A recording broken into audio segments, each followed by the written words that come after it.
Passamos a apresentar o programa Manancial de Água Viva com a pastora Reni. Agradecemos por sua honrosa audiência. Até aqui nos ajudou o Senhor.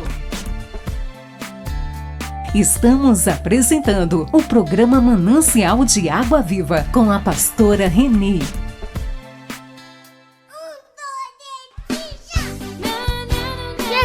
Chegando!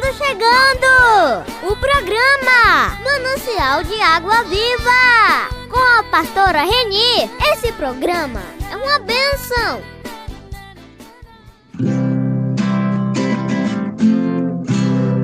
Jesus é o meu abrigo, minha fortaleza, socorro bem presente na tribulação.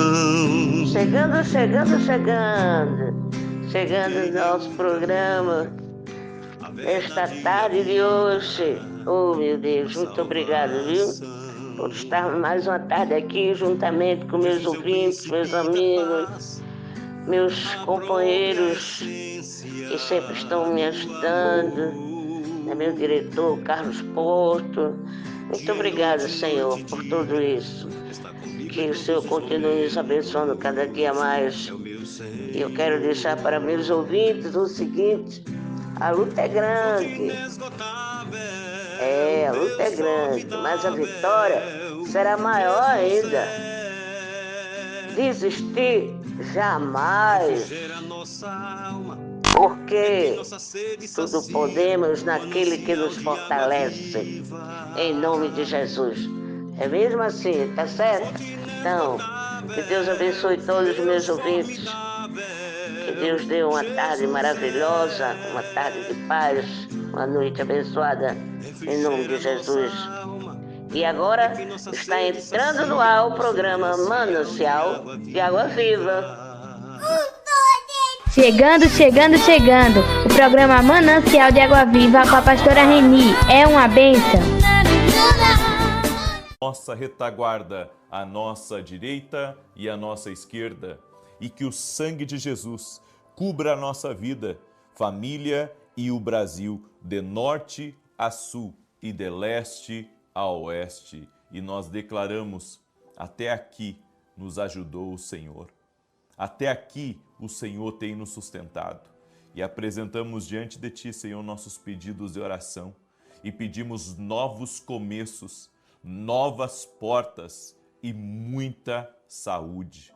Libera do Teu poder, Senhor, sobre a nossa vida. Derrama da Tua graça e nos leva além, Senhor.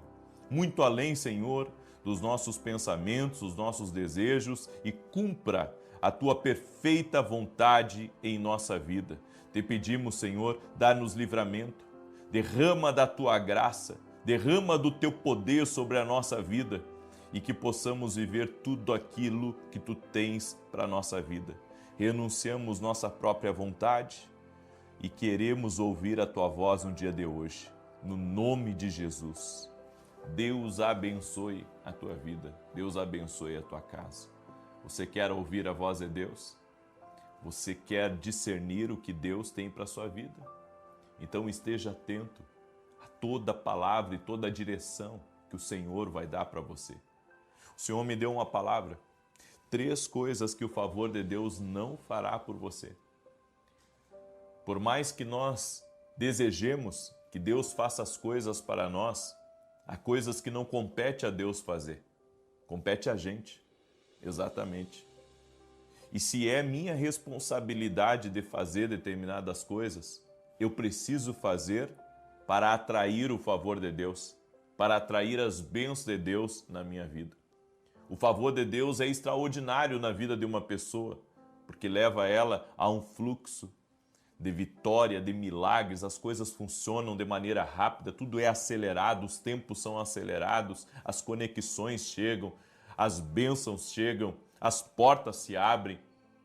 No entanto, para que eu tenha acesso a esse mais de Deus, a essa graça maravilhosa, existem 3 coisas que eu preciso fazer. A primeira delas é a iniciativa. Assim como Ruth teve a iniciativa de se aproximar de Boaz e de fazer as instruções que a sua sogra Noemi havia dado a ela. Ela seguiu as instruções, ela teve uma iniciativa. Sabe, algumas vezes as coisas não acontecem na nossa vida porque não temos a iniciativa de fazer. Eu vejo isso muito quando eu entrego responsabilidade para as pessoas. Tem gente que tem iniciativa, sabe, de fazer as coisas, não, vamos pegar e vamos fazer. E tem outras que você tem que estar sempre mandando, sempre dizendo, faz isso, fulano, faz isso, ciclano. A pessoa não tem uma iniciativa. Ela vê as coisas para fazer, mas ela não pensa em fazer. Ela não pensa em fazer. É como se ela estivesse no próprio mundo dela. Se nós queremos ser pessoas que alcançam grande favor na vida da parte de Deus, nós precisamos ter iniciativa, sabe, de fazer até mesmo aquilo que ninguém está fazendo. Iniciativa de fazer coisas diferentes, iniciativa de inovar, porque se todo mundo fizesse a mesma coisa, tenho certeza que a maioria das coisas não seria feita. Porque Deus levanta cada pessoa para um propósito específico. Ou seja, Deus dá a porta e cabe a mim bater na porta. Deus me mostra o caminho, mas eu tenho que trilhar aquele caminho. Sabe, Deus não vai fazer tudo por você. Tem coisas que você tem que ter a iniciativa de ir, de fazer. É que nem certa feita uma mulher veio pedir oração e ela disse assim para mim, profeta, eu sou o tipo de pessoa que não consigo me relacionar com ninguém.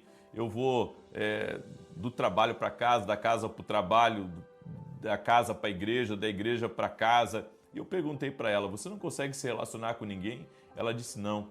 E eu disse para ela, e você tem participado até mesmo, sabe, das reuniões da igreja, das festas de aniversário das pessoas? Você tem tido essa iniciativa, sabe, de participar de grupos, de buscar amizades, de conversar com alguém? Ela disse, não, eu sou muito tímida. Eu disse, aí está o problema. Você não tem uma iniciativa de conhecer as pessoas. Eu disse isso para ela numa escola de profetas. Quando foi na outra escola de profetas, ela já estava noiva de um rapaz que ela conheceu e ela teve a iniciativa. Ou seja, tem coisas na nossa vida que a gente tem que ter a iniciativa. Sabe, ninguém precisa estar pedindo para nós temos que ter aquele, eu posso dizer, o pressentimento, sabe, de fazer determinada coisa e fazer. Realmente ter a iniciativa de fazer uma coisa nova, sabe, de mudar totalmente e de ter uma outra mentalidade.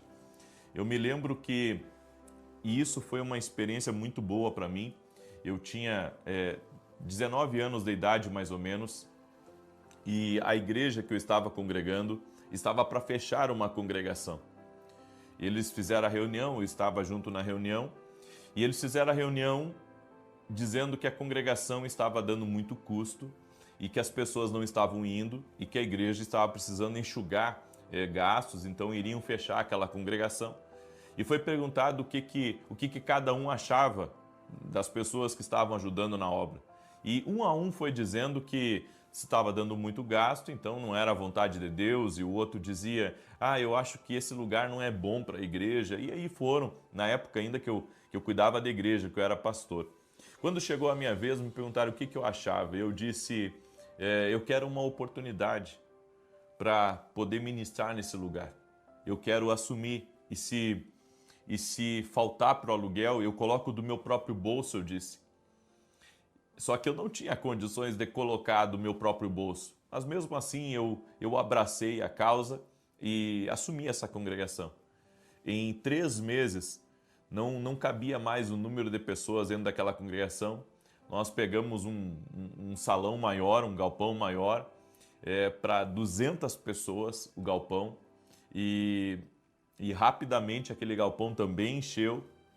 Eu sei que em 6 meses, aquela congregação que era pequenininha se transformou em uma igreja muito grande, muito pujante. Deixa eu dizer uma coisa para você. Nós temos que ter a iniciativa para assumir responsabilidades. Quando ninguém quiser uma coisa e você sentir que Deus está lhe entregando aquela oportunidade, porque esse lugar para mim foi um treinamento. Foi uma maneira que Deus me deu, sabe, de buscar estratégias, uma maneira que Deus me deu de entrar na rádio, porque nesse tempo eu entrei na rádio também. Tudo isso começou a acontecer. Eu me lembro, inclusive, que nós fazíamos programa numa rádio pequenininha, e eu fui na rádio, eu morava no interior, eu fui na rádio mais ouvida da cidade e comecei a bater na porta. Eu fiquei 3 anos batendo na porta dessa rádio, até essa rádio me abrir a porta para que eu pudesse falar, sabe, ali naquele lugar. E os valores que eles me passavam eu não podia pagar. Então eu comecei, sabe, a bater, a cada 3, 4 meses eu perguntava, e aí, vagou um horário? Porque a minha conversa com eles era a seguinte: se vagasse um horário barato, eu queria esse horário. E foi o que aconteceu. Vagou um horário barato depois de 3 anos e eu entrei dentro dessa rádio. E muitas coisas começaram a acontecer quando eu entrei nessa rádio. Foi a preparação de Deus para a minha vida. Ou seja, a gente tem que ter iniciativa, sabe, de fazer as coisas, de ser uma pessoa que queira inovar, que queira ser uma pessoa que alcança o favor de Deus. O segundo é se esforçar. A Bíblia diz que Ruth, ela se esforçou porque dia a dia ela trabalhava na lavoura. Quando você está no caminho do favor de Deus, não existe chegada no propósito sem esforço. Você tem que se esforçar. A Bíblia diz em Josué 1:9, esforça-te, tem bom ânimo, esforça-te. Deus disse para ele, te esforça, faz mais do que você pode fazer. Te esforça para romper os teus próprios limites. Sabe que romper os limites e continuar caminhando com a cabeça erguida está levando você para o epicentro da vontade de Deus. Isso vai levar você ao favor de Deus. Ruth era esforçada dia a dia. Ela colhia para ela colhia para o dono da terra, que era Boaz, e ela colhia para sua sogra. Ou seja, uma mulher foi trabalhar na lavoura. Foi trabalhar na lavoura para ter o que comer. Chegando! O programa Manancial de Água Viva! Com a pastora Reni. Esse programa é uma bênção!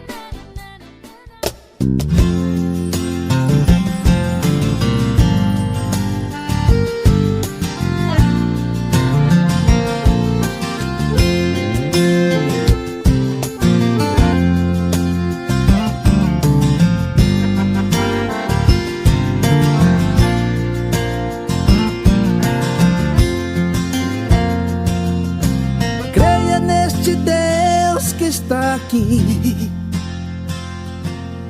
Creia que Ele está neste lugar. Foi Ele quem abriu o mar vermelho. Foi Ele quem fez o povo passar. Ele é Deus de sua vida. Ele é porta de saída.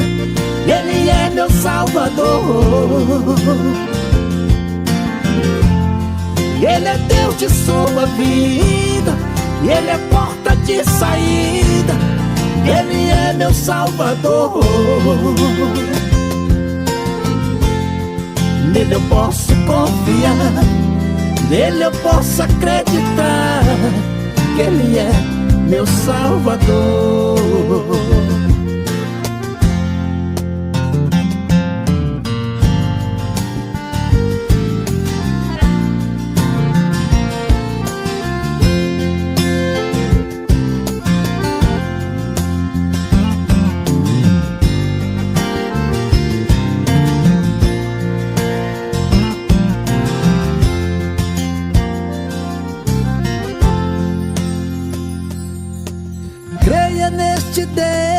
Está aqui. Creia que Ele está neste lugar. Foi Ele quem abriu o mar vermelho. Foi Ele quem fez o povo passar. e Ele é Deus de sua vida, e Ele é porta de saída, e Ele é meu Salvador. Ele é Deus de sua vida, Ele é porta de saída, Ele é meu Salvador. Nele eu posso confiar, nele eu posso acreditar, que Ele é meu Salvador. Ele é Deus de sua vida, Ele é porta de saída, Ele é meu Salvador. Ele é Deus de sua vida, Ele é porta de saída, Ele é meu Salvador. Nele eu posso confiar, nele eu posso acreditar, que Ele é meu Salvador. Nele eu posso confiar, nele eu posso acreditar, que Ele é meu Salvador.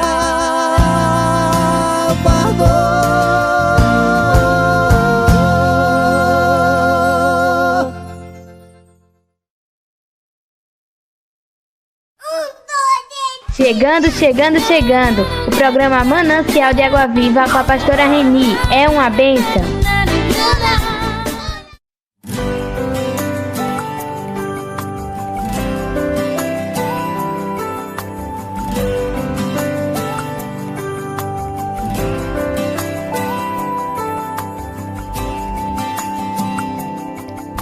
Já deram a minha causa por perdida, sem chance pra uma saída, mas isso não me abalou.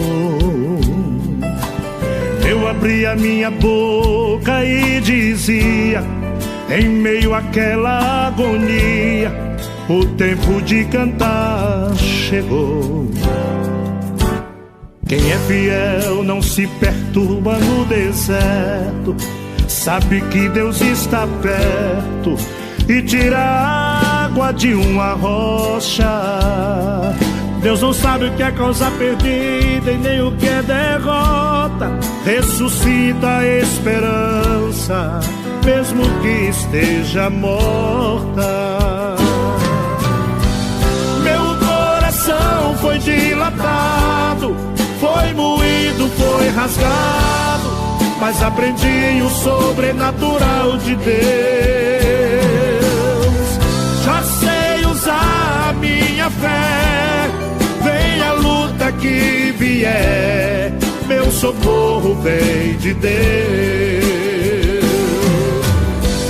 Meu coração foi dilatado, foi moído, foi rasgado, mas aprendi o sobrenatural de Deus.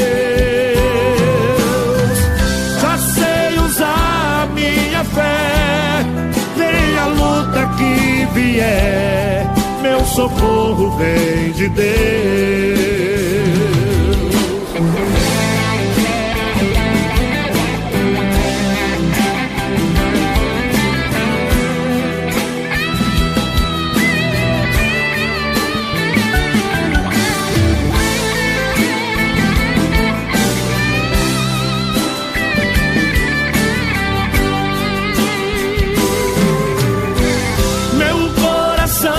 Dilatado, foi moído, foi rasgado, mas aprendi o sobrenatural de Deus. Já sei usar a minha fé, vem a luta que vier, meu socorro vem de Deus. Meu coração foi dilatado, foi moído, foi rasgado, mas aprendi o sobrenatural de Deus.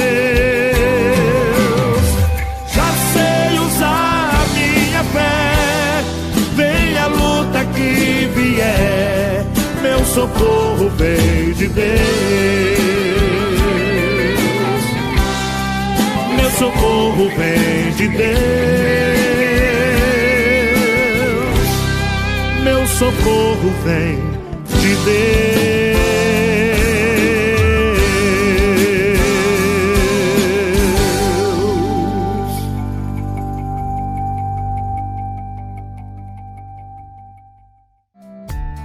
Estamos apresentando o programa Manancial de Água Viva com a pastora Reni.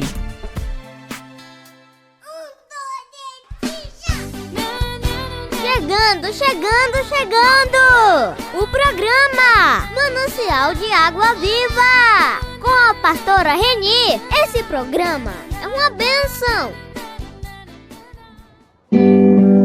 Pastora Reni, pastora Reni, manancial de água viva,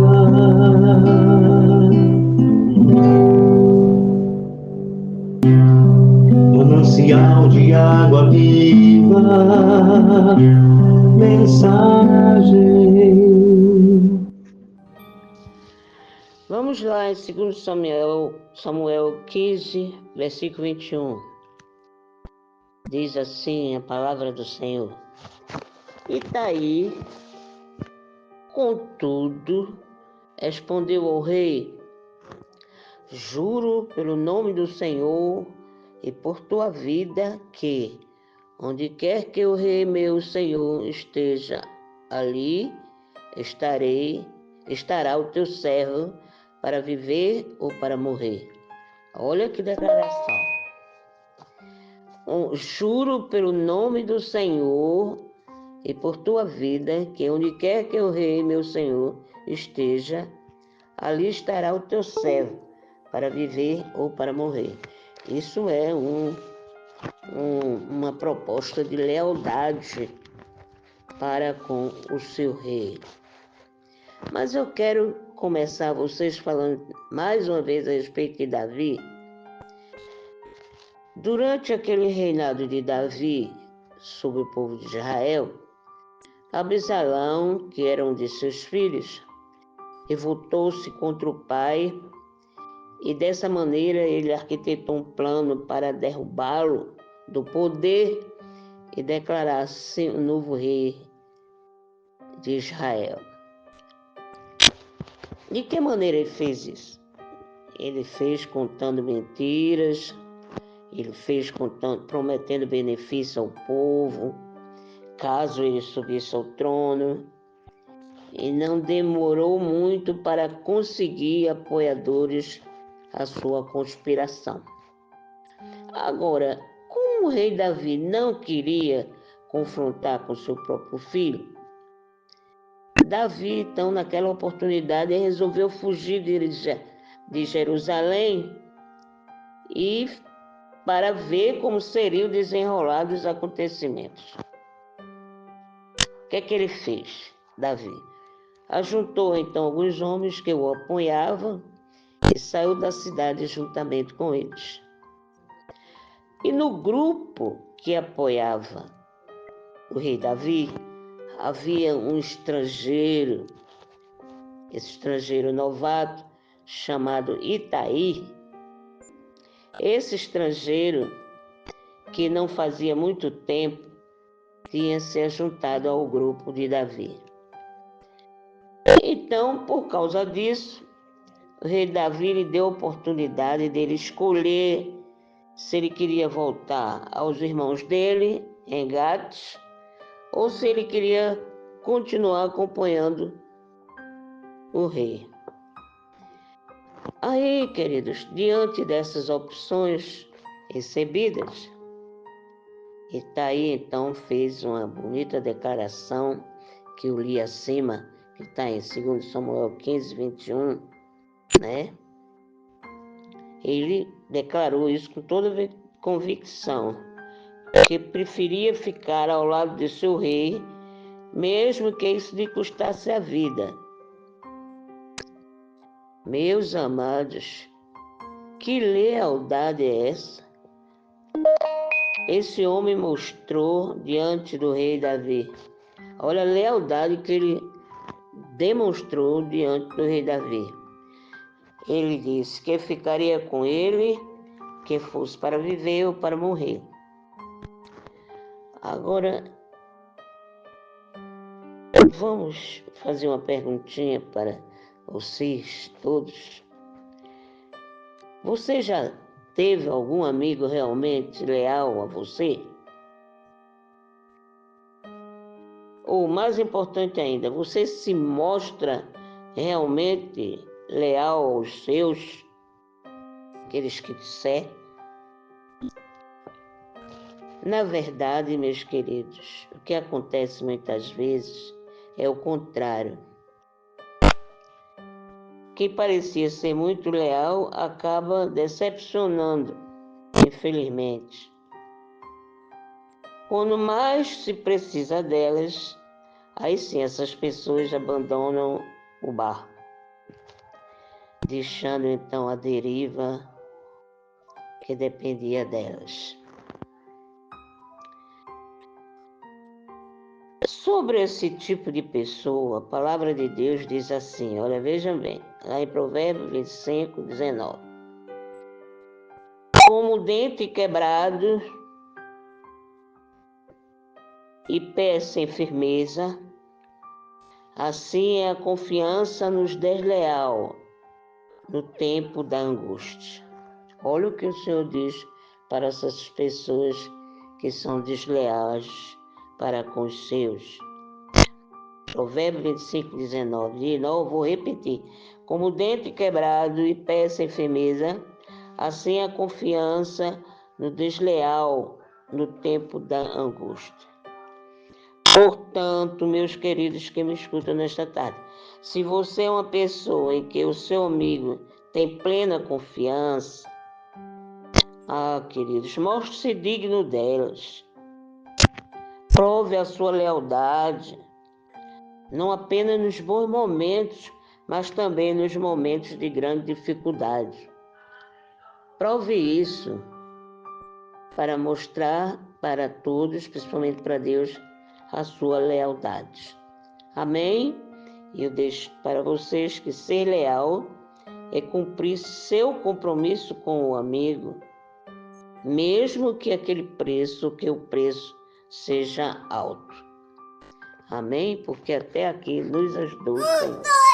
Chegando. O programa Manancial de Água Viva com a pastora Reni. É uma bênção.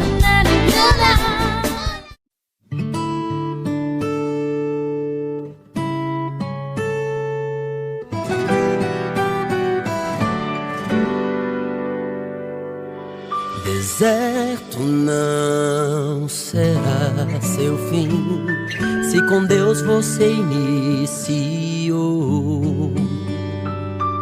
O seu final será feliz, se a promessa você abraçou. Deus é pai do não, é dono do sim. Cante, Ele tem o melhor pra mim. Sua oração, sua adoração move suas mãos. Mesmo que o céu em silêncio está e alguém aqui se incomoda com o seu fervor, como Ana fez, não pare de orar. Seus joelhos podem te levar além do que os seus pés consigam alcançar. Se o Jordão se abrir, a porta fechar, não pare de adorar.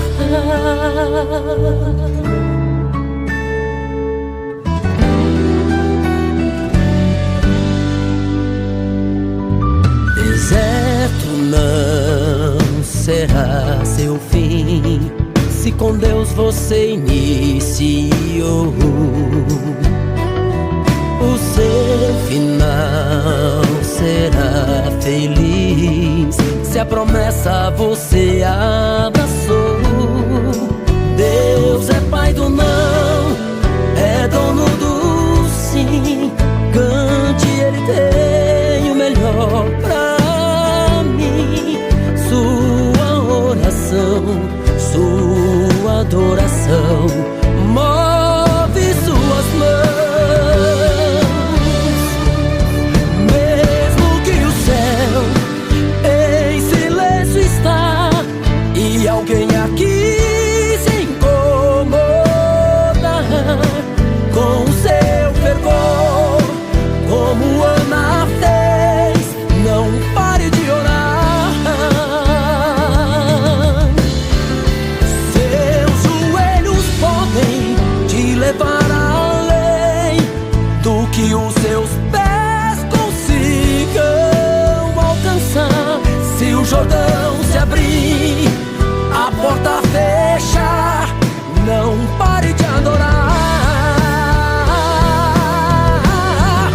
Mesmo que o céu em silêncio está e alguém aqui se incomoda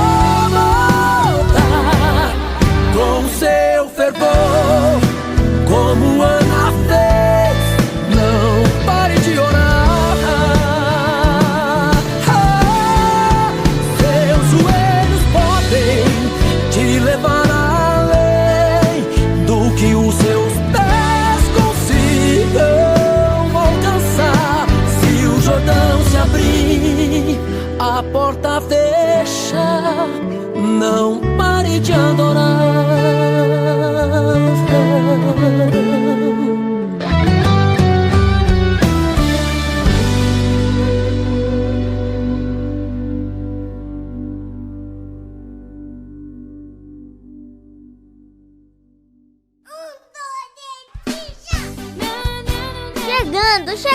Chegando! O programa Manancial de Água Viva, com a pastora Reni. Esse programa é uma bênção.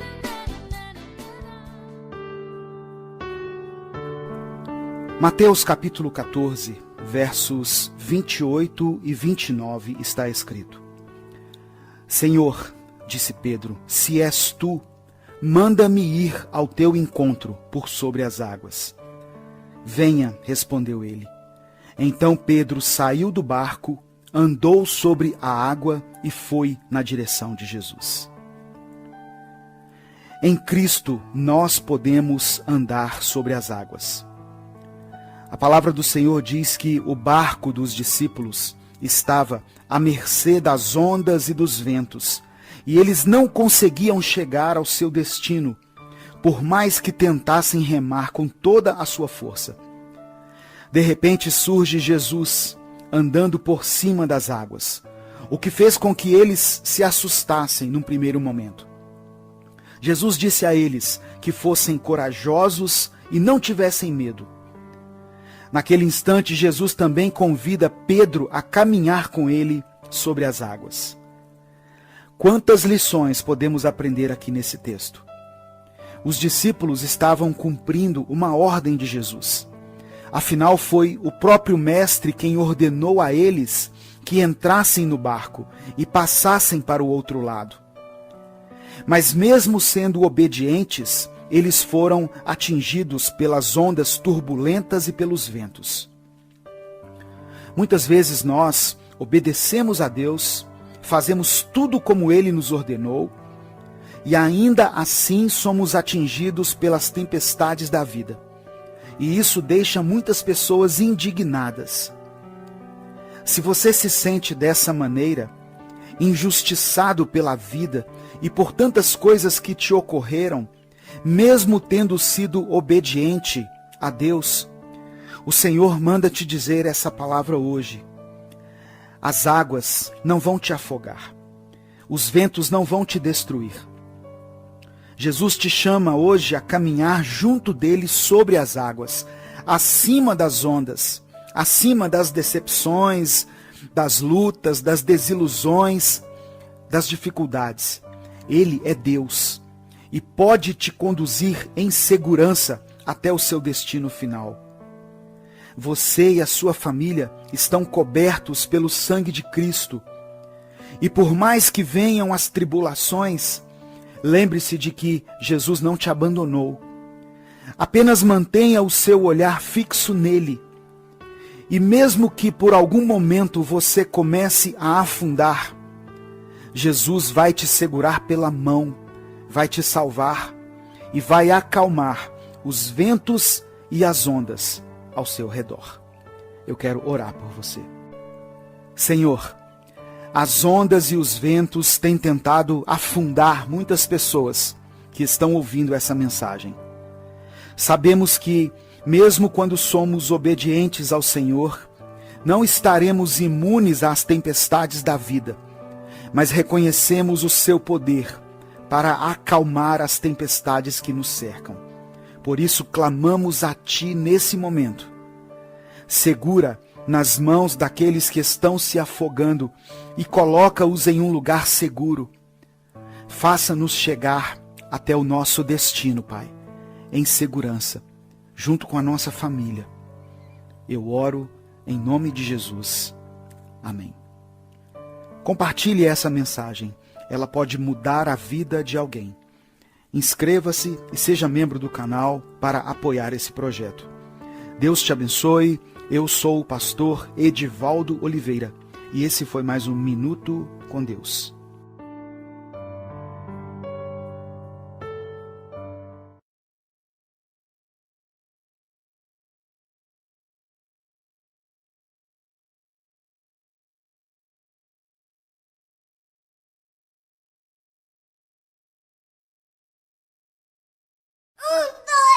Chegando. O programa Manancial de Água Viva com a pastora Reni. É uma bênção.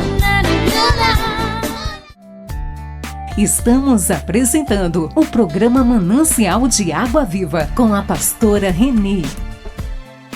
Eu vou ensinar a canção e vocês vão aprender porque é muito didática essa canção. O refrão é assim: porque dele, por ele, pra ele são todas as coisas.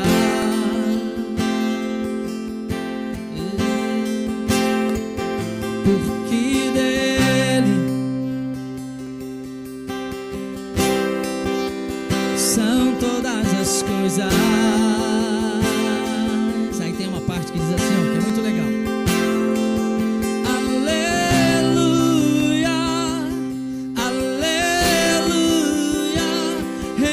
Estou. Quantos estão rendidos essa manhã? Você está rendido esta manhã? Aleluia,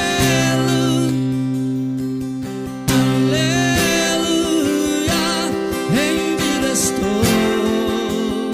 Foi só um ensaio, o refrão comigo. Porque dele, por ele são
te entreguei, não abro mão de me render, te adorar. A tua presença é o meu melhor lugar, eu sou a sua habitação. Nova vida eu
sua vida. Ele é Senhor da sua casa. Eu vou dar um minuto para você falar isso para Deus. Obrigado, Senhor, esta manhã, porque o Senhor tem feito maravilhas no nosso meio. Quantos creem nessa palavra? Porque dele, pra ele. Você pode ficar em pé por um minuto para a gente declarar isso? Aleluia! Porque dele são todas as coisas. Aleluia! Vamos declarar. Aleluia!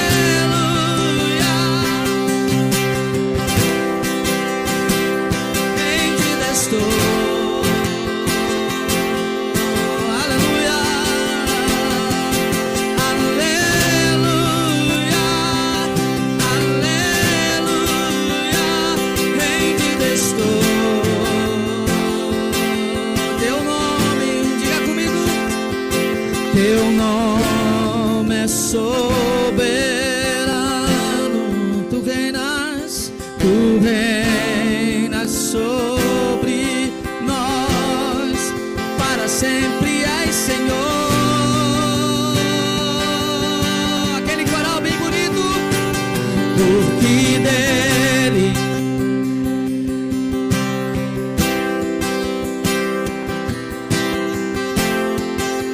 cadê a quarta igreja do Rio de Janeiro? Porque dele, por ele, pra ele são todas as coisas.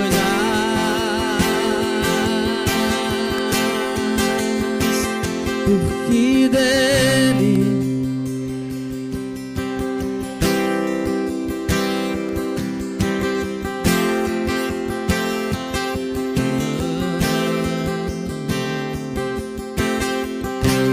por ele, pra ele são todas as coisas. Mais uma vez, diga isso. Porque dele, por ele, pra ele são todas as coisas. Aleluia, aleluia, em mim estou.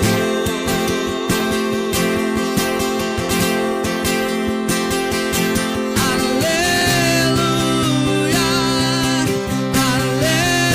aleluia, em vida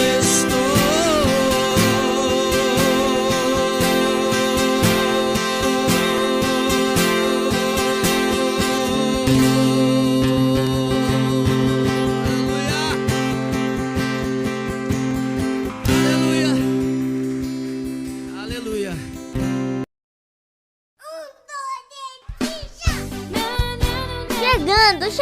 Chegando!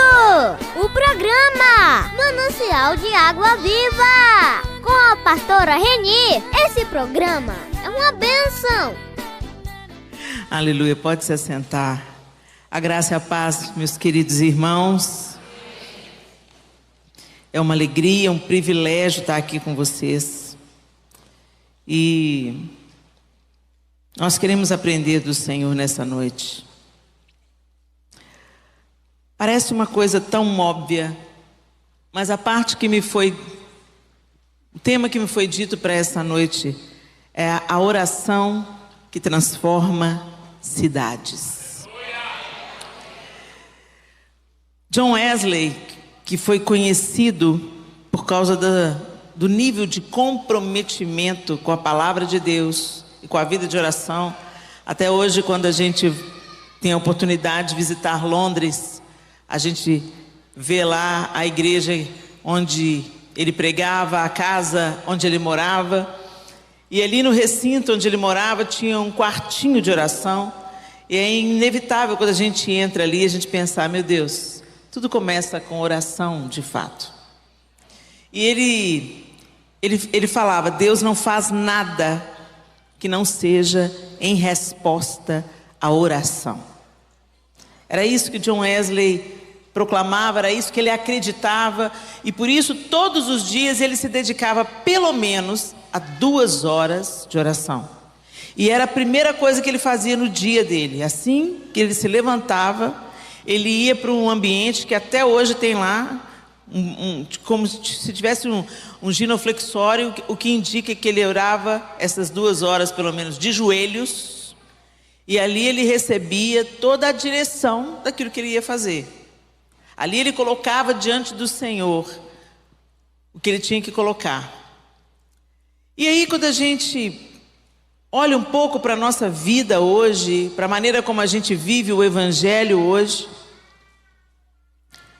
uma das coisas que a gente tem visto evidenciada ao longo das 2 últimas décadas é minguando a vida da oração congregacional. Eu não posso falar da vida de oração particular de vocês, eu não estou na casa de vocês. Então eu não posso falar isso. Eu sei que tem aqueles grupos na igreja que são comprometidos com a intercessão, grupos de oração, os círculos de oração das irmãs, mas não é disso que eu estou falando. Eu estou falando da vida da oração congregacional. Eu conheci uma irmã venezuelana nos Estados Unidos há uns 2 anos e meio, mais ou menos. E eu estava conversando com aquela irmã que era recém-chegada da Venezuela, com todas as delicadezas que a Venezuela tem vivido nos últimos tempos. E ela estava ali, conseguiu sair, mas estava com o coração apertado, porque parte da família permaneceu na Venezuela. Mas ela estava ali, e logo que ela chegou aos Estados Unidos, ela já arrumou um trabalho. E eu falei assim, então você está mandando recursos para a sua família? Ela falou assim, não consigo mandar recursos, porque tudo que eu vou enviar pode ser confiscado. E uma série de questões muito delicadas. E eu fui conversando com ela, e eu falei assim, mas como é que está a sua adaptação aqui? Ela falou assim, está tudo bem, as coisas aqui funcionam, eu logo consegui um emprego, estou conseguindo sustentar a nossa família, meus filhos, meu marido também conseguiu um emprego, estamos felizes, a não ser pelas coisas que a gente sabe que estão acontecendo no nosso país, que a gente gostaria que fosse diferente, mas sabemos que tem uma igreja lá que ora. Aí eu falei, que bênção, é bom saber disso. Aí ela falou assim, é o que eu estou mais estranhando aqui. O que você está estranhando? Eu já fui em algumas igrejas aqui nos Estados Unidos, de língua hispana, e olha que nos Estados Unidos as igrejas de língua hispana, elas são consideradas igrejas fervorosas, igrejas que oram. E ela falou comigo assim, pois é, mas as pessoas aqui não oram, elas oram muito pouco. Sério? Eu sempre tive a informação de que a igreja hispana é extremamente fervorosa, que eles oram, que eles cantam, que eles são intensos na oração. Ela falou assim, não, eles não oram muito. Na minha igreja, lá na Venezuela, antes do período de louvor, a gente ora pelo menos 1 hora.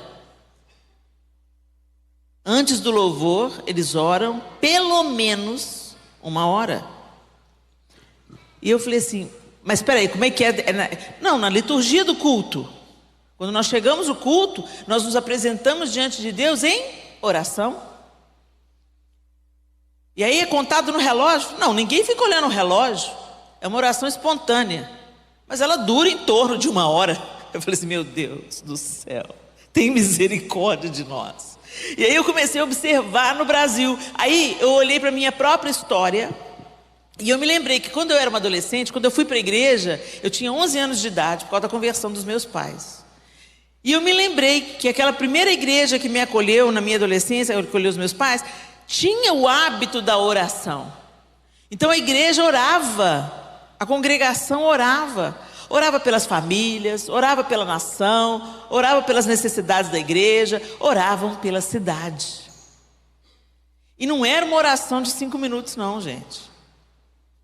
Eu me lembro quando eu fui para Lagoinha, que o pastor Márcio Valadão abria o culto de joelhos no púlpito em oração. E os períodos de oração eram intensos, eram dedicados, e eles colocavam todas as questões que estavam ali no culto, mas também orava pelas crianças, orava pelos jovens, mas também orava pela cidade, orava pela nação.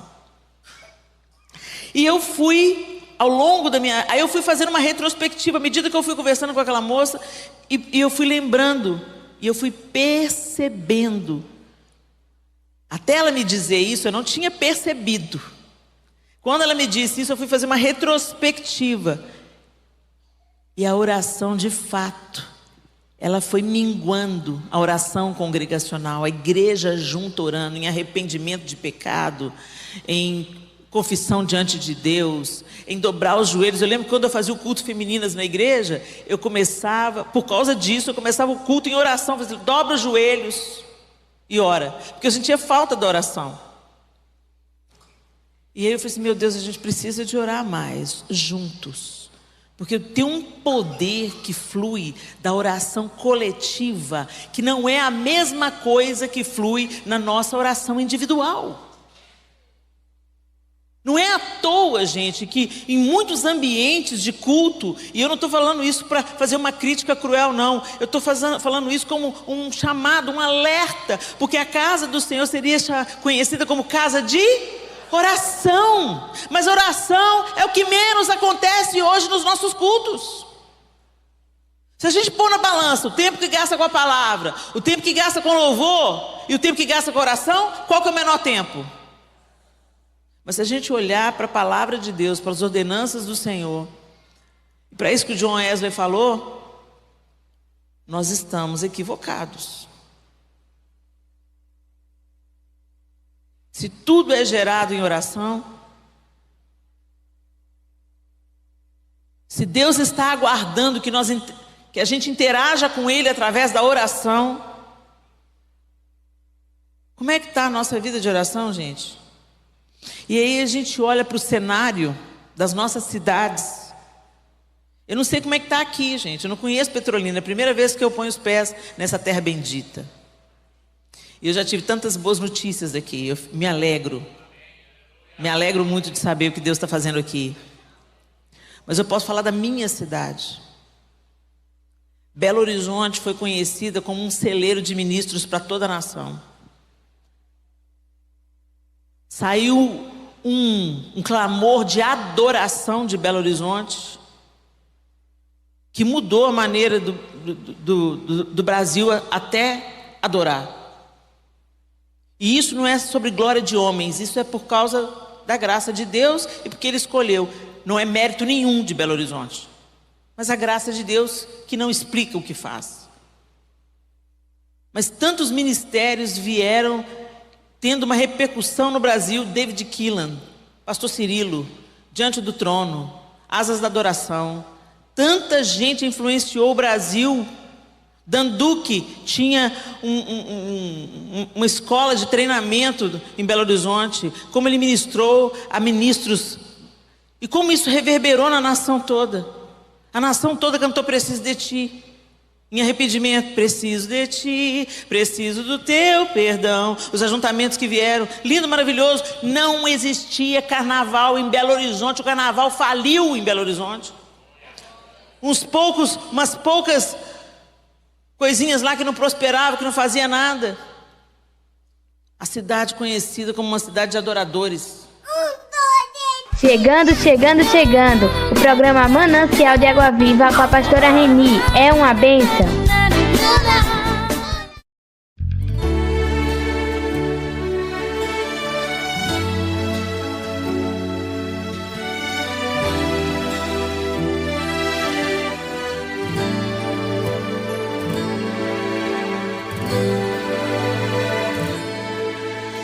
É bem difícil passar as provações sem reclamar.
coragem, tem que ter vontade. Pra vencer a luta tem que ter fé e sem recuar, sem olhar pra trás. Pra te ajudar, Deus já está de pé. Seja o que for, Deus é o teu Senhor. Na batalha sempre é vencedor. Se Ele vai contigo, não corres perigo. Você é guardado com todo amor. Tem que ter coragem, tem que ter vontade. Pra vencer a luta tem que ter fé e sem recuar, sem olhar pra trás. Pra te ajudar, Deus já está de pé. Seja o que for, Deus é o teu Senhor. Na batalha sempre é vencedor. Se Ele vai contigo, não corres perigo. Você é guardado com todo amor. Então cante, então louve. O teu Deus é Senhor dos senhores. Então cante, então louve. O teu Deus é Senhor dos senhores.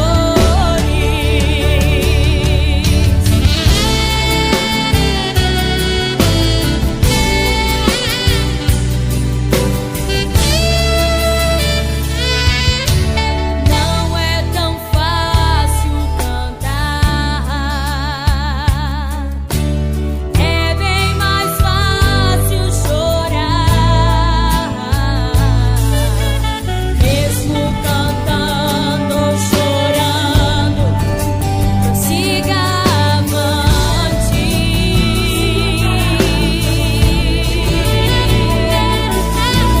Deus faz de tudo pra aquele que não desiste de lutar. Mas tem que ter coragem, tem que ter vontade. Pra vencer a luta tem que ter fé e sem recuar, sem olhar pra trás. Pra te ajudar, Deus já está de pé. Seja o que for, Deus é o teu Senhor. Na batalha sempre é vencedor.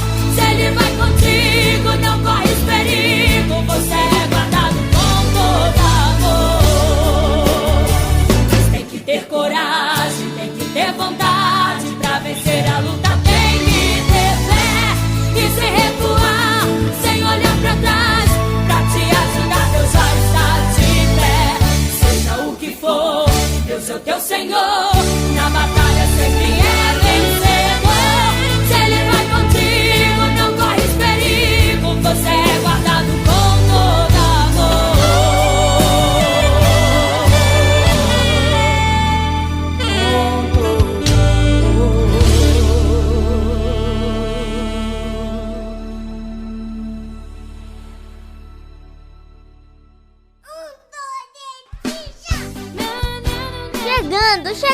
Chegando!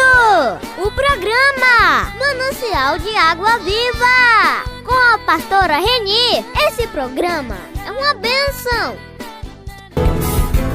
Palavra da Verdade, com Hernandes Dias Lopes. Eu peço que você abra sua Bíblia comigo, nesta passagem, neste salmo, neste poema, Salmo 71.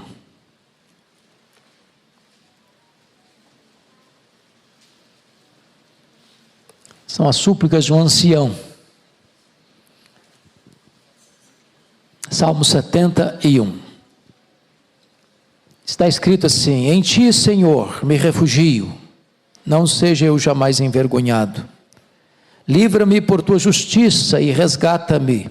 Inclina-me os teus ouvidos e salva-me. Se tu para mim uma rocha habitável em que sempre me acolha, ordenaste que eu me salve. Pois tu és a minha rocha e a minha fortaleza. Livra-me, Deus meu, das mãos do ímpio, das garras do homem injusto e cruel.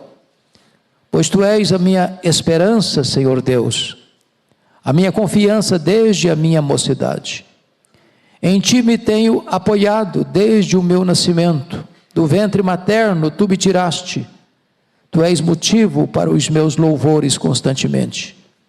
Para muitos sou como um portento, mas Tu és o meu forte refúgio. Os meus lábios estão cheios do Teu louvor e da Tua glória continuamente. Não me rejeites na minha velhice, quando me faltarem as forças, não me desampares. Pois falam contra mim os meus inimigos, os que me espreitam a alma, consultam reunidos dizendo: Deus o desamparou, persegui-o e prendei-o, pois não há quem o livre. Não te ausentes de mim, ó Deus, Deus meu, apressa-te em socorrer-me. Sejam envergonhados e consumidos os que são adversários da minha alma, cubram-se de opróbrio e de vexame os que procuram o mal contra mim. Quanto a mim, esperarei sempre e te louvarei mais e mais. A minha boca relatará a tua justiça e de contínuo os feitos da tua salvação, ainda que eu não saiba o seu número. Sinto-me na força do Senhor Deus e rememoro a tua justiça, a tua somente. Tu me tens ensinado, ó Deus, desde a minha mocidade, e até agora tenho anunciado as tuas maravilhas. Não me desampares, pois, ó Deus, até a minha velhice a escanse, até que eu tenha declarado à presente geração a tua força e às vindouras o teu poder. Ora, a tua justiça, ó Deus, se eleva até os céus, grandes coisas tens feito, ó Deus. Quem é semelhante a ti? Tu que me tens feito ver muitas angústias e males, me restaurarás ainda a vida, e de novo me tirarás dos abismos da terra. Aumenta minha grandeza, conforta-me novamente. Eu também te louvo com a lira, celebro a tua verdade, ó meu Deus. Cantar-te-ei salmos na harpa, ó Santo de Israel. Os meus lábios exultarão quando eu te salmodiar, também exultará a minha alma que remiste. Igualmente a minha língua celebrará a tua justiça todo dia, pois estão envergonhados e confundidos os que procuram o mal contra mim. Eu gostaria então de tratar nessa manhã, irmãos, sobre o Deus, o verdadeiro refúgio na velhice. Vocês estão acostumados a ouvir que a velhice é a idade de ouro, ou a melhor idade. Será mesmo? Você acredita nisso mesmo?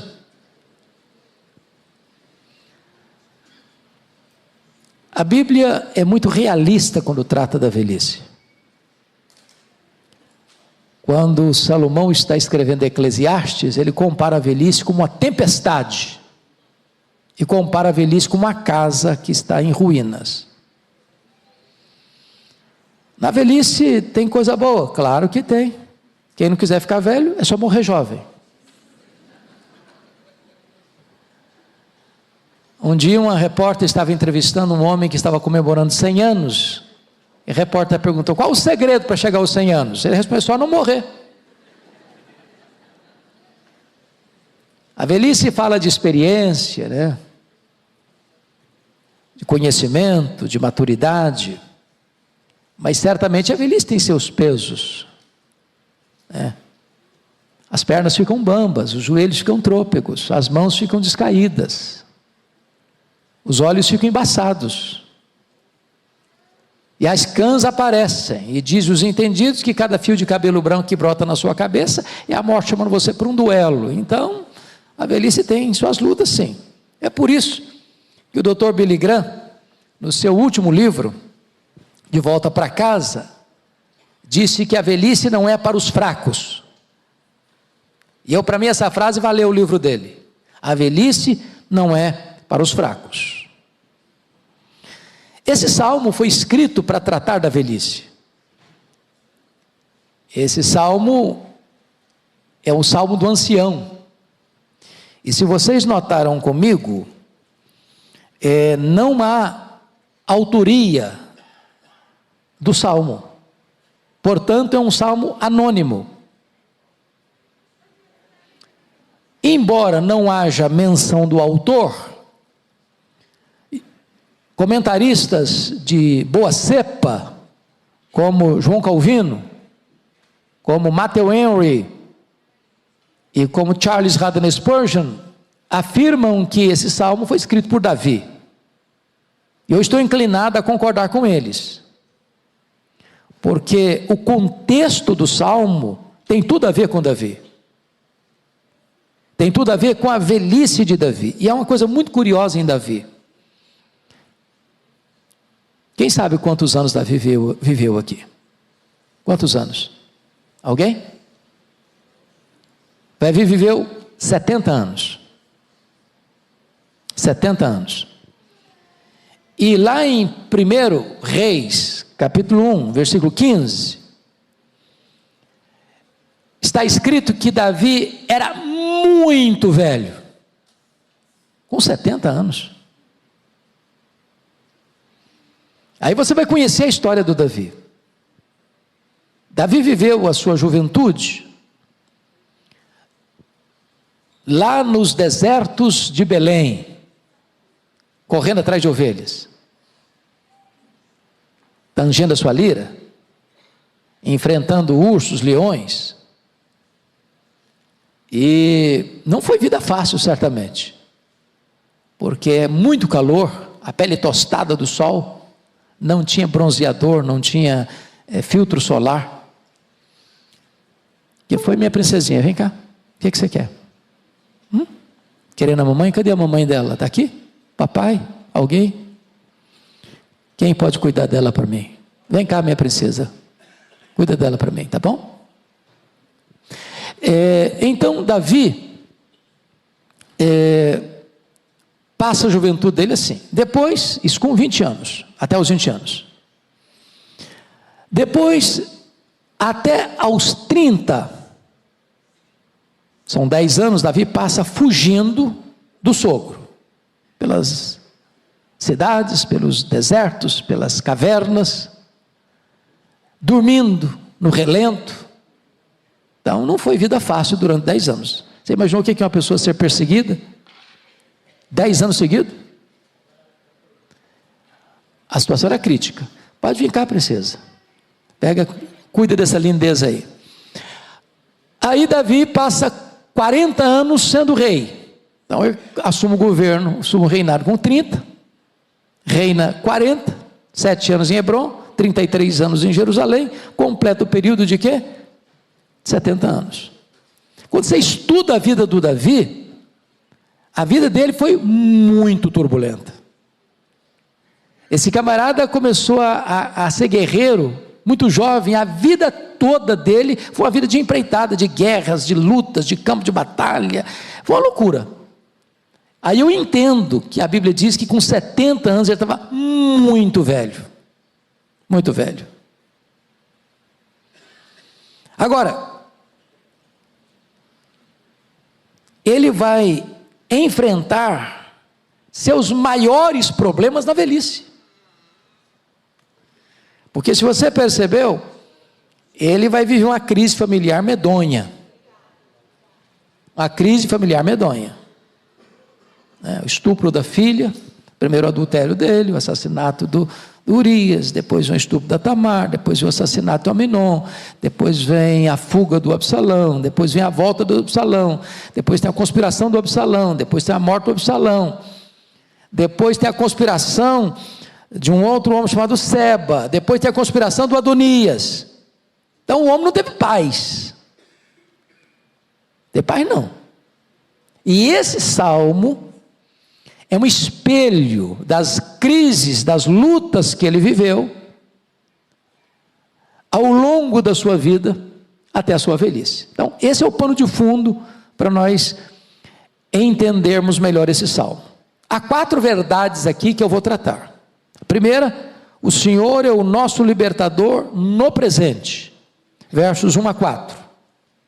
Segundo, o Senhor é o nosso apoio desde o passado, versos 5 a 13.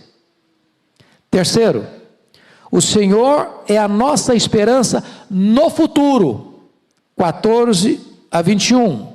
Finalmente, em quarto lugar, o Senhor é o motivo do nosso louvor continuamente, versos 22 a 24. Esse é o esboço homilético desse texto, que vamos começar a tratar com vocês a partir de agora. Então vamos ver, em primeiro lugar, o Senhor é o nosso libertador no presente. Primeiro ponto, a oração é a arma poderosa dos fracos. Leia comigo o verso 1. Vamos juntos? Em ti, Senhor, me refugio, não seja eu jamais envergonhado. Quem está precisando de refúgio? Uma pessoa fraca. E a oração é para os fracos. Só ora quem se sente fraco. Precisa de quê? De refúgio, de abrigo, de apoio, de socorro, de ajuda. E nas muitas fugas de Davi, muitas, Davi chegou a ponto de se desesperar e procurar abrigo até entre os maiores inimigos. Da primeira feita, ele se fingiu de doido. Da segunda feita, ele quase sossobrou, porque ele estava indo como escudeiro do rei filisteu para atacar Israel. Foi a providência de Deus que o tirou daquela situação. Então Deus o protegeu muitas vezes, para que ele não fosse o quê? Envergonhado. Segundo, a oração não é baseada em méritos, mas na justiça divina. Versículo 2: livra-me por tua justiça e resgata-me, inclina-me os teus ouvidos e salva-me. Ou seja, não chega para Deus e fala: Deus, eu mereço, eu sou um guerreiro, eu sou um fiel, já matei um leão, já matei um gigante, já matei um leão, um urso, um gigante, eu já livrei Israel de tantos riscos, então, Senhor, eu tenho uma folha corrida de trabalho, e eu estou aqui pleiteando os meus direitos. Não, ninguém chega diante de Deus reivindicando direitos, com méritos, com a folha corrida de trabalho prestado. Então eu chego diante de Deus com credenciais, com merecimento suficiente para receber nada. Não, você ora baseado na justiça de Deus e não nos seus méritos pessoais. É isso que Davi está nos ensinando aqui. Terceiro, Deus é a nossa morada mais segura. Versículo 3. Você pode ler comigo 3? Sê tu para mim uma rocha habitável, em que sempre me acolha, ordenaste que eu me salve. Se você perceber e ler 1 Samuel, você vai notar que muitas vezes Davi não via saída. Saul vinha para matá-lo, com 3.000 soldados, escolhidos a dedo, e Davi às vezes está num deserto, às vezes Davi está numa caverna, às vezes Davi está num lugar de campo aberto, e quando parecia que o inimigo ia prevalecer, Deus abria um caminho, Deus abria uma porta da providência, Deus arranjava um jeito desse camarada sair. Só que ele vai orar e vai dizer o seguinte: Deus, não é aquela caverna de Adulão, não é aquele deserto lá perto do Mar Morto, o Senhor é a minha morada. E aqui está um ponto muito bonito, porque aqueles que habitam no esconderijo do Altíssimo é que são protegidos. Não é a tranca, não é o alarme, não é o seguro, não é o guarda-costa. Chegando. O programa Manancial de Água Viva com a pastora Reni. É uma bênção.